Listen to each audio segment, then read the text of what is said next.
You did it. You got the thing, the promotion, the compliments, the results you worked for. And for about 30 seconds, it felt good. Then your mind said the quiet part. They're going to figure it out. Not figure out that you made a mistake. Figure out that you were never supposed to be here at all. I've spent 2 decades in corporate sales and management, sitting across from some of the most accomplished people in the room. And I've always noticed the same thing over and over again. The person with the best numbers was the one bracing for exposure. And so was I. And here's the strange part. The more you achieve, the louder the voice gets. Which means if you don't understand it, every success you earn from here will only make it worse. So why does succeeding never make the fraud feeling go away?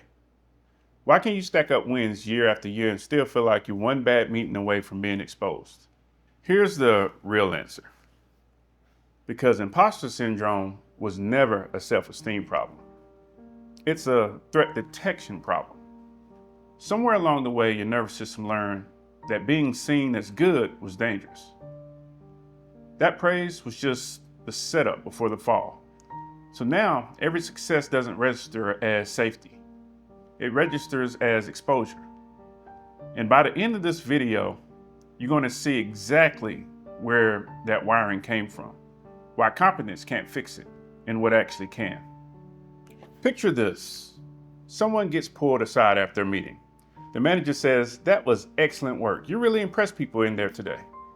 Watch what happens inside them. There's no warmth, no landing. Instead, the mind starts scanning. Did I oversell something? What do they expect now? What happens when I can't repeat it? The compliment came in and the alarm bells went off. They spend the drive home replaying the meeting, not enjoying it, doing an audit, looking for the crack where the truth might leak out. And if you recognize this drive home, this video is for you.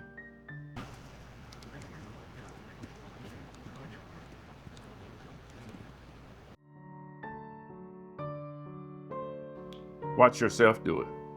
Think of a smoke detector. Its whole job is to react before the danger is obvious. It's supposed to be a little paranoid. That's what makes it useful. But imagine a smoke detector that never resets. The fire is out, the house is safe, and it's still going off. At the toaster, at the steam from the shower, at nothing at all. That's what's happening in you. Your internal alarm isn't responding to real danger anymore. It's responding to the memory of danger. And the trigger it's most sensitive to is the feeling of being seen. But here's the thing. A smoke detector that never resets didn't break on its own. Something taught it that the fire could come back at any moment. You can work twice as hard as you need to. You over-prepare for things other people wing. When something goes well, you credit luck, timing, or the fact that nobody looks closely. When something goes wrong, you fully own it, and the responsibility is yours. You keep a private ledger where your failures and facts and your successes are accidents. This pattern has a name. Psychologists call it imposter syndrome. The persistent feeling that your success is undeserved, and that sooner or later you'll be found out. And here's the part nobody tells you. Roughly 70% of people will feel this at some point in their lives. 70%. The room full of people you're afraid will find you out. Most of them are afraid you'll find them out first. But the name is where most videos stop. We're going to dig a little deeper than the name. Nobody is born feeling like a fraud.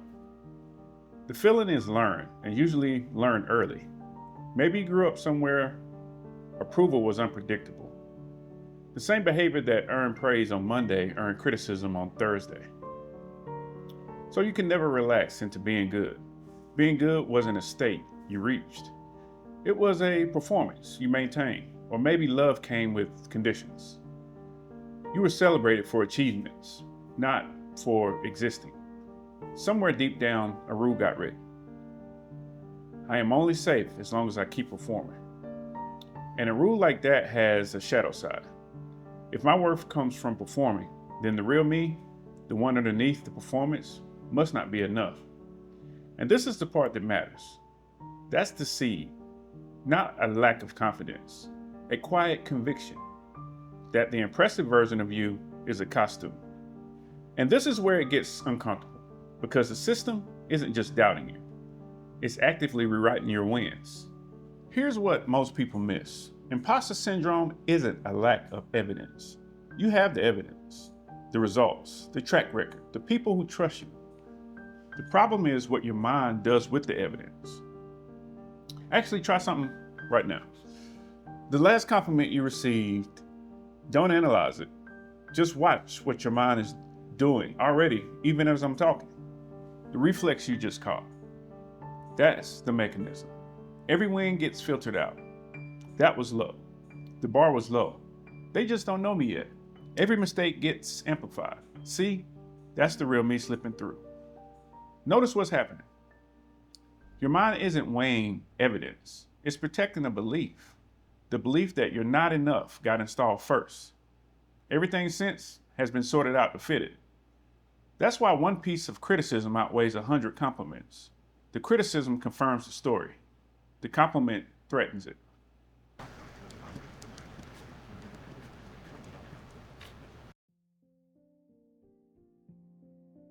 And your story was written a long time ago. And your nervous system treats a threatened story like a threatened life. This is the part that explains your entire career. You thought the fraud feeling would go away once you got good enough. So you got good, then better than the people around you. And the feeling didn't shrink, it grew. You want proof this isn't just you? 33% of the people starting their careers felt it. For senior executives, 65%. For CEOs, it was 71%. The people who won the game are the ones most haunted by it. Because here's the trap. Every new level raises the stakes of being exposed. When you were starting out, being found out meant embarrassment. Now it means losing everything you've built. So the more you succeed, the more the alarm has to protect. If you take one thing from this video, make it this. Achievement doesn't starve imposter syndrome. Achievement feeds it. You cannot outperform a belief about who you are. You can only outrun it. And you're getting tired. You may think all this vigilance is what's keeping you successful.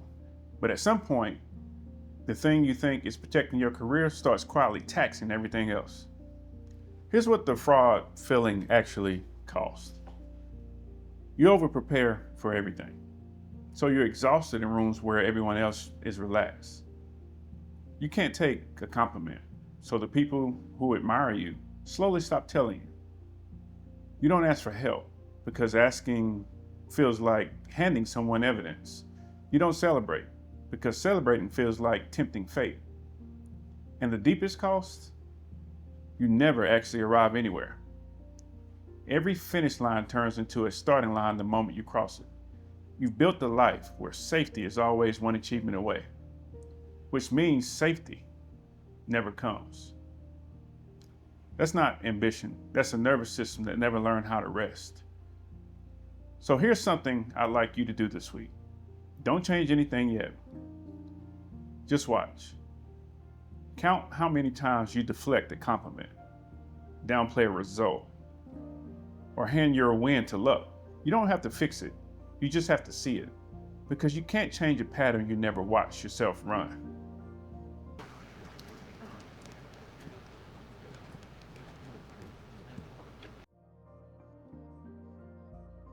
So what do you do with this now that we've revealed the pattern together? Not believe in yourself. If believing in yourself worked, you'd have done that by now. The work is different.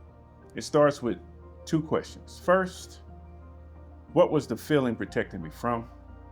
For most people, the honest answer is it protected you from being blindsided. If you never believe you made it, no one can take made it away from you. The fraud feeling was armor. Second question, what is it costing me now? Because the environment that required the armor is probably gone.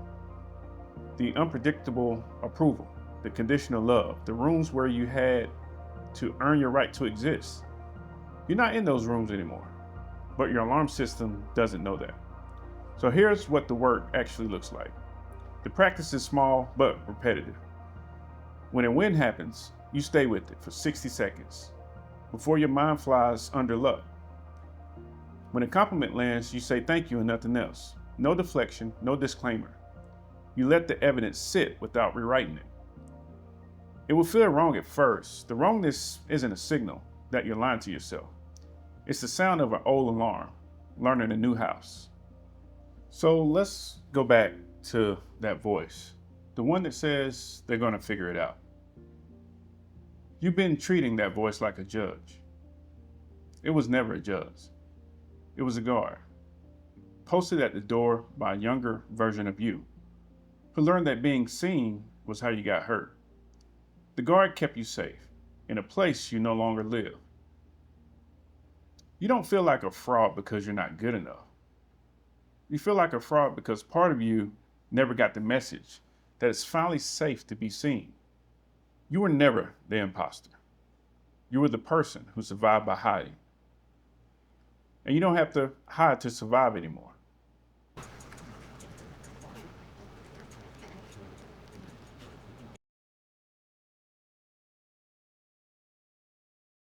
Maybe that's who you've been. It doesn't have to be who you are.